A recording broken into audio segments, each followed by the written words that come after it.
नमस्कार, मी दीप्ती आपलं स्वागत करते आपल्या यूट्यूब चॅनलमध्ये. आज आपण दरिद्रतेची काही लक्षणं जाणून घेणार आहोत. तसे तर दरिद्रतेची खूप लक्षणं आहेत, पण महत्त्वपूर्ण लक्षणं कोणती आहेत आणि शास्त्रात त्याच्याविषयी काय लिहिलेलं आहे, याविषयी आज आपण जाणून घेणार आहोत.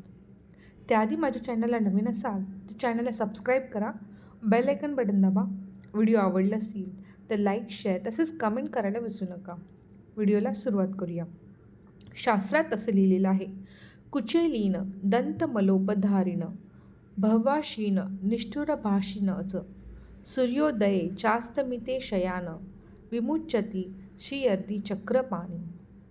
याचा अर्थ, जो मनुष्य नेहमी फाटलेले कपडे घालतो, आपले दात स्वच्छ ठेवत नाही, जो मनुष्य जास्त भोजन करतो, जो कठोर वाणी बोलतो, जो सूर्योदय व सूर्यास्ताच्या वेळी झोपत असतो, तो मनुष्य नेहमी दरिद्र राहतो.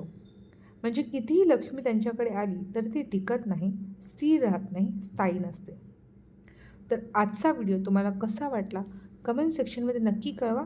पुढच्या व्हिडिओमध्ये भेटूया एका नवीन विषयावर. तोपर्यंत धन्यवाद.